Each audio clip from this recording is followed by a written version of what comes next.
Expedite, the pre-workout is designed to really help you get through those moments where you feel a little fatigued. Sometimes your body does get a little tired, you know, it gets a little sore. With this kind of stuff, picks you right back up.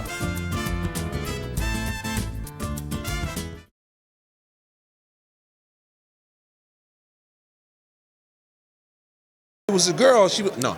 Hey, we can continue this. So yeah, there's a good. No. Hey everybody, how's it going? Marcos Villegas here in Los Angeles, being joined with Ken Porter, the father of Shawn Porter, who's defending his WBC title this Saturday on Fox against Yordenis Ugas. Showtime. Cuban fighter. Yeah. Tough, tricky fight, you think?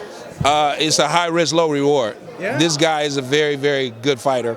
I haven't studied him 100% as I would like to, because my thing always with fighters, I like to make sure my guy is prepared. Then I build a strategy on some of the tendencies I see on other fighters. So I don't really study them as much as maybe somebody else does an entire fight. But I do have assistant coach Barry Hunter, who's a world-class head coach himself. And whenever he needs me to assist him in anything, I'm there. And Hal Chernoff. And they've been doing their due diligence for quite a while. Months back, they were sending me information on him, and it's just he's a tough, highly skilled Cuban fighter. Is there nervousness or worry over Ugas, knowing that he's kind of coming under the radar? A lot of people see this as an easy fight, even though you don't think it is, Shawn doesn't think it is, but because it's Shawn's name and not a lot of people know Ugas, they think automatically it's an easy fight. Yeah, I wouldn't say we're nervous, or what was the other word you used? Nervous. Okay, I wouldn't say that at all. There's caution there. No, I wouldn't say that either. No, I wouldn't say that either. But here's the reason why. Because when you train and you go into camp and you prepare, and you're prepared, that builds your confidence. So we're confident because of that we've done the work, and then we're ready to go and let it out. And the other side of it is, I'll take a look and say, okay, well, all right, we done fought a Keith Thurman of the world. We done fought a Danny Garcia of the world. We done fought a Berto of the world. We done fought a Devin Alexander of the world, a Paulie Malignaggi. We fought highly skilled guys of the world. Dating back to his amateur days, he's got great fights with a oleksandr Usyk and a Danny Jacobs and a Demetrius Andrade and two-time national champion Errol Rodriguez and Shawn Estrada, who was an Olympian. He's beaten these guys, so we have the confidence of what we've done to go forward and go up against a guy like him. So there's no nervousness. He's going to hit Shawn, Shawn's going to hit him, and they're going to fight. That's what's going to happen. So to give respect is more what's needed here. I would use the word respect. We respect his skills. We respect where he comes from. We respect his hard work, and we respect the Cuban boxing. They're great fighters. Does it ever trip you out seeing that Shawn fought Usyk, and you see Usyk now, he's like this big dude that's going to go to heavyweight, and Shawn's at welterweight? I know Shawn fought heavier when he was in the amateurs, but does it ever trip you out like, man, how did you jump up another 20, 30 pounds and fill out the way you did? I wouldn't say it trips me out, but here's the situation that actually happened. We were in the Ukraine. I'm a head coach. I took a team to Russia, and I took them to Ukraine. And it's USA versus Ukraine. My top fighter on that team was some kid nobody knew at the time by the name of Errol Spence. Okay. Right. And we're over there, and they got us lined up in a press conference like this, and they got the Ukrainian team lined up, and the former champion of this and gold medalist of that and that. And they got Oleksandr Usyk, who was an Olympic gold medalist at the time. And they were going on and on. They had their president of their country was there, and senators. They had everybody there. And they're going on and on about, they had, Klitschko was there. They had everybody, right? And they came out with a parade for them, and they brought bread, and the ladies with the little dresses were dancing, and they just rolled out the carpet for these guys like we were nobody, and just going on and on about how they beat everybody and everything they did. I turned to my interpreter and I said, this is some bullshit. I said, you tell them it's some bullshit. And he said, I can't say that, sir. No, I said, you tell them this is some bullshit. And he said, this is some bullshit, right? And they kind of froze and they said, why? I said, because my son beat him. And Alexander's looking there, he's looking at me and he said, yes, he beat me. You know, that for me is a confirmation that you can't get nowhere else. Because nobody else can say they did that. And I did that. And nobody else can go to that country in that type of atmosphere and take a team to the hostile environment like that. And they were on and on about all the championships that they won and say, you know what? We beat you. I beat you personally. And it was my son. So nobody else can say that. You can't take that away. He's making some waves, though. Unified cruiserweight, now going to heavyweight. Almost 6'4". He's left-handed. Yeah. Excuse me, he's left-handed. And him and Shawn had a nip and tuck back and forth battle. And, you know, I hear all the time, you know, we read this stuff, and it's just copycatting on the Facebook fighters and the Instagramlins. Just the copycat. What? Yeah, I like that. Facebook fighters, Instagramlins, whatever they, you know, whatever they see or whatever they hear is what they start talking, and everybody repeats the same thing. Shawn's a football player. Well, I don't think a football player can beat Oleksandr Usyk.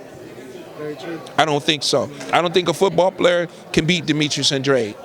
I don't think a football player can beat Danny Jacobs. I don't think a football player can beat the fighters that he's beat at the caliber that he's beaten them at. The type of fighters that there are, I think the guys that he fought, they're great fighters. Those are all great fighters that I've named. All of them are either world champions now or fighting for world championships. Here we go, Danny and Canelo. You know, I think Oleksandr Usyk eventually will become a heavyweight and a heavyweight champion of the world. With the current heavyweights, you think, with the Wilders and Furies and Joshuas of the world? You know, you don't have to move him in there with a Wilder. You don't have to move him in there with a Joshua. But you can get a belt.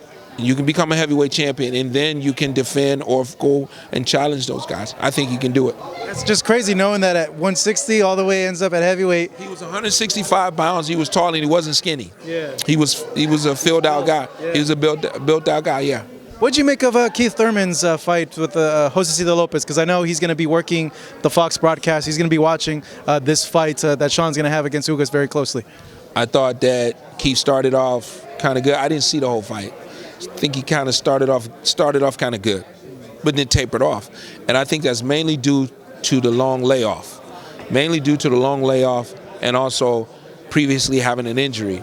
So I believe that Keith will get himself back to where he once was. He's just going to need a few more fights to get there, and people will just have to realize and understand you can't go away from boxing for 2 years, step in the ring, and look like the guy you once were. Boxing doesn't stop.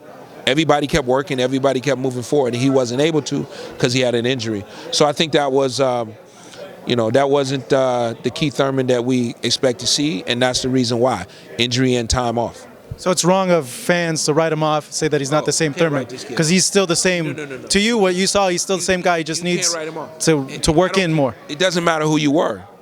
It doesn't matter. You could take any of the champions or any great fighter. If they're gone for 2 years from this sport, the sport continues. Everybody continues to work. So, you know, an injury, which, you know, nobody wants to see anyone get hurt or injured, but an injury derailed him, and he was off for a long period of time, and he just wasn't able to look like who he's previously looked like on that first fight back, and it's going to take him a couple of fights. I say 2 to 3 fights. Spence and Mikey Garcia are fighting next weekend on a big Fox pay-per-view. Shawn mentioned that he would love to fight Errol Spence, that he feels that's the next logical move for him is to fight Spence. What do you make of that fight, Spence and Garcia? And do you think we will see Shawn fight Spence next, or could we see Shawn fight Manny? I believe that Errol Spence will come out on top of that. I think great. Just because the size? Mikey's a great fighter, not just size. Mikey's a great fighter. Errol's a great fighter. The difference there between those two is not just size. And this is my opinion. I think that, and as Mikey's, I've seen in his interviews, he says, you know, I think I'm just a little bit better than you in every aspect. I think it's the other way. I think that Errol is not just a little bit better, but bigger and better in every aspect. I think Errol's faster. I believe Errol's faster. I know Errol's faster. I know Errol's stronger. I know that Errol will be the bigger fighter that night. I know mentally Errol has a mentality, because I've been there with him. I've traveled all over the world with Errol. He has a mentality that nobody's going to beat him. He's not going to back away or back up. So whatever adjustment he has to make, I think he'll make that adjustment. I know he'll make that adjustment. He'll be successful. I need Shawn to do the same thing against Ugas on Saturday night. And God willing, Shawn's victorious. We're on a plane to Dallas. Spence next, you think? Yeah, we're on a plane. We're on a plane. Yeah, we're on our way. What? Manny, not. I would love to fight Manny. Yeah. If you offer me the Manny Pacquiao fight, I can't turn the Manny Pacquiao fight down. They got a long history, and it makes for a great sidebar that, you know, Shawn was Manny's sparring partner, and that's the only sparring partner. That's the only time Shawn has ever been a sparring partner for someone in his professional career, was when he did that for Manny. And they had what Manny fight was that? 2 fights. It was Miguel Cotto and also Sugar Shane Mosley. That was prime Manny. That was when Manny was beasting it. He was beasting. We went to the Philippines for 6 weeks, and we went to the Philippines back again 6 weeks. And of course, we worked at the Wild Card, and we still have a relationship with Freddie Roach. We were just training there yesterday. So yeah, we'd love to have that fight. It makes for a great backstory. Your sparring partner becomes a world champion, and now you're challenging him. Does Manny hold the title now? Yeah, WBA. Okay, so now you guys are unifying a belt. That would be a great backstory. So no, you know, we would definitely be interested in taking that fight. But Errol Spence, and Errol knows this, and I have a great relationship with Errol. I love Errol. Errol's the truth. We won't make him tell some lies on fight night. We want the opportunity to fight Errol. And Errol's a great fighter. He's a great kid. He's a great young man. He's got a great mom, great dad.